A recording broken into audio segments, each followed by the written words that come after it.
Alam mo na kunin natin. Medyo mabigat ito. Balikan na lang natin yan, di ba? Hakutin muna natin. Tapos pag nahakot na natin, saka natin i-measure. Kasi baka dumating yung baladiya. Kunin na to. So, sayang ito sa lamin. O, di ba?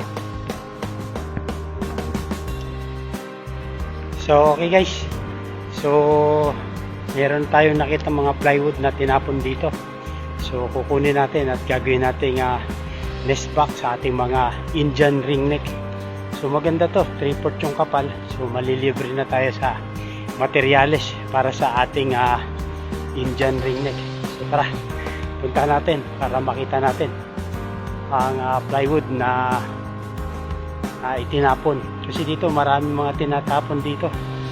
So, dito pala tayo sa Bansang Bahrain. So, kunin natin yung plywood na tinapon. Sayang, maraming mga appliances dito na tinatapon lang. So, ito lilibre na. Ang magagastos na lang natin dito yung pagpapakargo. So, kakatingin na natin yon para mailagay natin sa maliit na box. At yun lang yung babayaran natin. So, sa madaling salita, yung materyales ay hindi na po natin bibilin sa Pilipinas upang makagawa tayo na nest box. Tara, tingnan natin. So, doon ko nakita yon sa may basurahan. Kasi bumili ako kanina sa Nesto ng makakain. So, nag-grocery ako. Yung pagbalik ko, dinaanan ko. Sabi ko, tingnan ko nga yun. Pagbalik. So, pupuntahan ko yun. Tingnan natin kung mapapakinabangan at magawa natin ng nest box. Let's go, let's go! Blessed day to everyone. Welcome to Olen Gapi Habits. Okay guys, so ang topic natin ngayon is regarding pa rin po sa buhay mag-iibon. So, gagawa tayo ng nest box. Pero, wala tayong bibiling materyales or plywood. So, ang gagawin natin, meron tayong nakitang plywood at yun ay yung gagawin natin nest box. So, may nagtapon dito ng cabinet, yun ang kukunin natin at yun ang gagawin natin nest box para sa ating Indian ring neck. Okay guys, hope you like this video. At kung bagong viewers ka sa channel na ito, humingi ako ng favor, please subscribe my YouTube channel, Olen Gapi Habits. Okay guys, so let's go! Punta natin yung ating plywood na tinapon ng mga barini at gawin nating nest box ng ating Indian ring neck. Buhay mag-iibon, buhay OFW. Hey guys, sa may basurahan. Ito, pag nilagay sa tabi ng basurahan, ibig sabihin pwede na itong kunin. So, baladiyan na to. Yan. Ano plywood ang ganda di ba? So, tatabasin natin ito. Gagawin natin tulungan kung meron pa rito. Yan po. So, ito yung baladiya. Pag meron yan, tinabihan ng gamit, pwede nang itapon. So, meron pang salamin so, ayos pa, diba? Pwede mo pang gamitin yung salamin. So, ito yung kukunin natin, plywood. So, ang sukat nung kulungan natin is 16. So, tingnan natin kung ilang metro to. Oh, 15 and 3/4 inches. So, pwede na sa isang side. Tapos ang gagawin natin 22. So, haba nito. Dito, kukunin natin. Ayan ayos, di ba?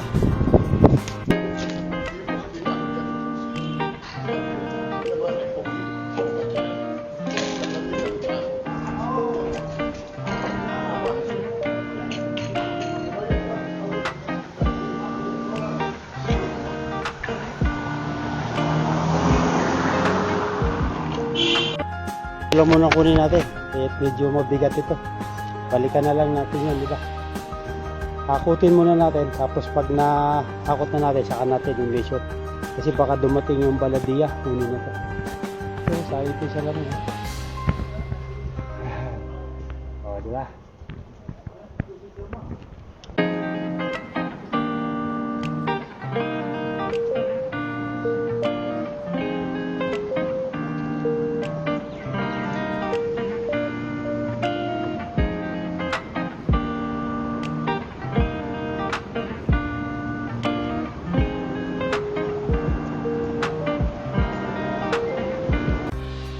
So okay guys, so pangatlong balik na natin to. So ipunin natin to. Sayang to, malapit lang. Oh. Ito ang gagawin nating nest box sa ating Indian ringneck. Ito, ang dami po. Oh. Pero ito medyo magandang klase. Para isang kulay lang. Oh, di ba? Ganda ng kulay, di ba? Kunin natin ito. Oh. Ah, ito isang nest box ito. Oh, isa lang ito. Ito, meron pa nga maliit ito. Ito lang muna kunin natin. Oh. Ang ganda ng kulay. Kinis pa. Ito, meron pa rito. Meron pang puti. Ano ito? Ito, ganda ito. Plywood ah. Oh, mga tinapon lang yan. Ito, maganda ito. Plastic ito. Oh, plywood eh. Pwede siguro to. Kunin ko to. Balikan ko to. Ayan guys, oh. Daming plywood. Oh. Gagamit natin sa paggawa ng nest box. Ang daming ganda, oh. Libre na to. Kaya muna kukunin ko.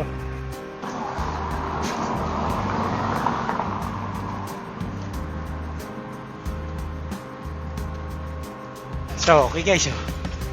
Tama, libre na yung materialis natin. Nakakapag-vlog pa tayo. ang hirap gumawa ng content eh. Oh, plywood, libreng materialis para sa ating mga ibon na Indian ringneck. Ano? Dito tayo sa bansang Bahrain at motel ng plywood. Pero mo, imported pa yung gagawin nating materialis na plywood para sa ating Indian ringneck. So tama-tama to pag nagbakasyon tayo. Ito yung meron tayong pagkakaabalahan para sa ating mga ibon. Okay guys, plywood para sa ating nest box ng Indian ringneck. Okay guys, so babalikan pa natin yung isa. Meron maganda eh, yung kulay puti, magandang ano to, sa lagay sa loob, pero para siyang plastic. So guys, parang plastic siya. Pag PVC siya, makunat.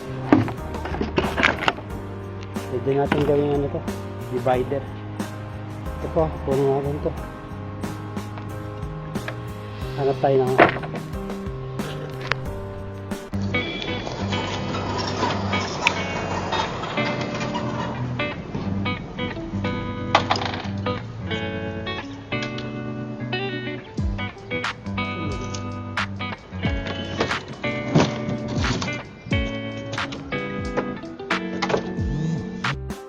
yung edges nyo, may ano, hindi kudrado. Mahirap to sa kantuhan. Magdodoble ako ng pamakuan. So okay na yan. Okay na muna yan. Ito na lang muna kunin natin. Ito lang muna kunin natin guys. Yan ito, plywood. Tapos tatabas natin. Okay. Nakakuha na tayo ng materialis para sa ating nest box. So, libre na. Ang dami pa ron.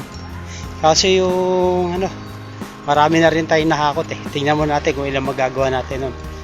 So, lagi naman may tinatapon dito. Check ko lang. Titingin ka lang sa mga area. Marami mga tinatapon. Magagandang klaseng ano pa. Mga plywood. Tapos pagkatapos nito, tatapasin naman natin. Manghiram tayo ng lagari. Lagari lang kasi napabagahe ko na yung ano ko, yung jigsaw. So ano lang muna tayo yun, magmamanual. Okay guys, so ito yung mga plywood na nakuha natin, no? Tapos itong plain sheet na plastic. So maglalagari tayo ngayon. Ganda ng plywood. Ito yung gagawin nating nest box. Guys, so wala ako.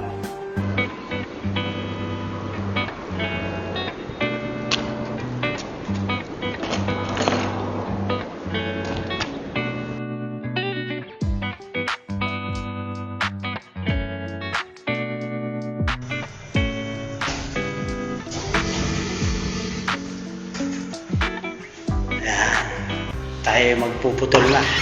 Dito lang tayo sa labas magputol para hindi tayo makaabala sa mga tenant. Ito, kumuha ako ng metro. Ito yung gagawin natin. O, diba? Ang ganda. So, yung lapad niya is almost 60 na. 16 inches. O, puputol tayo ng 22. 22 yung haba. Yan, hanggang dyan. Yan ang una natin. Step. So, okay guys. So, magsusukat lang ako. Yan ang gagamitin natin.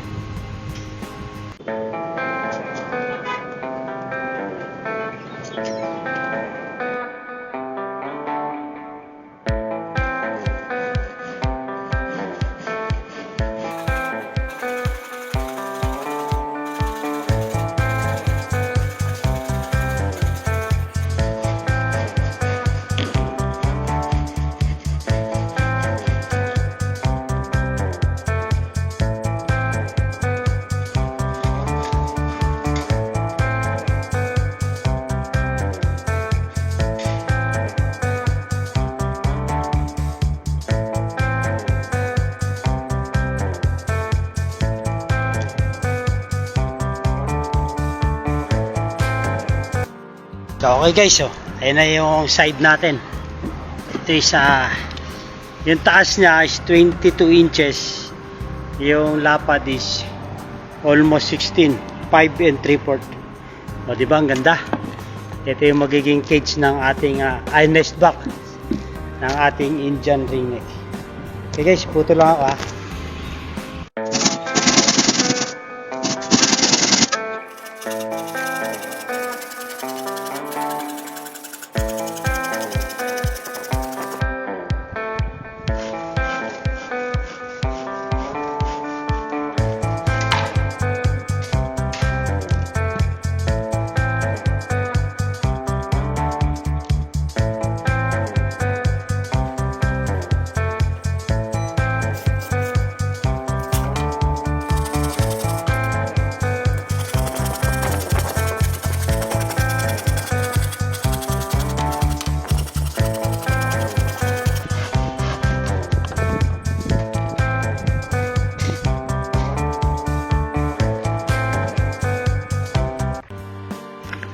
So okay guys, so yun yung naputol natin. So ito yung mga itsura niya.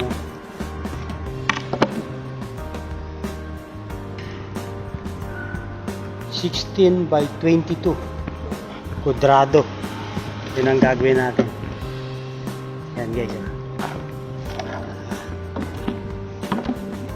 Yan. 16 by 22.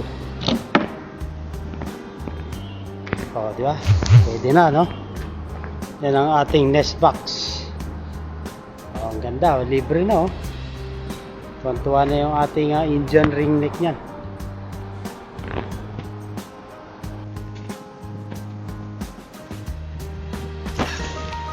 So, yan ang magiging setup natin ng ating Indian ringneck, oh. O, diba? Maluwag. 16 by 16 by 22. Yan ang sukat ng ating tapos bubutasan na lang natin dito. Sa Pilipinas na natin bubutasan. Okay guys, so nakalibre na tayo ng ating nest box para sa ating Indian ringneck medium bird.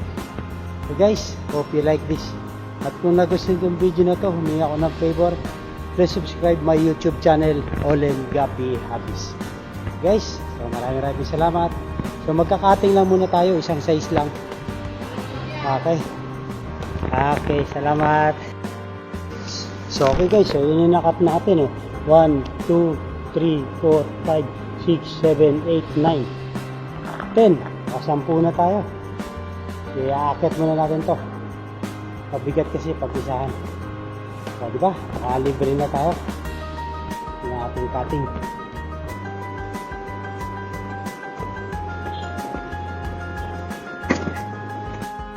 So okay guys, so kung nagustuhan itong video na to, humingi ako ng favor, please subscribe my YouTube channel, Olen Gapi Habis. Okay guys, so let's go. So nakalibre na tayo ng ating nest box para sa ating Indian ringneck. Okay,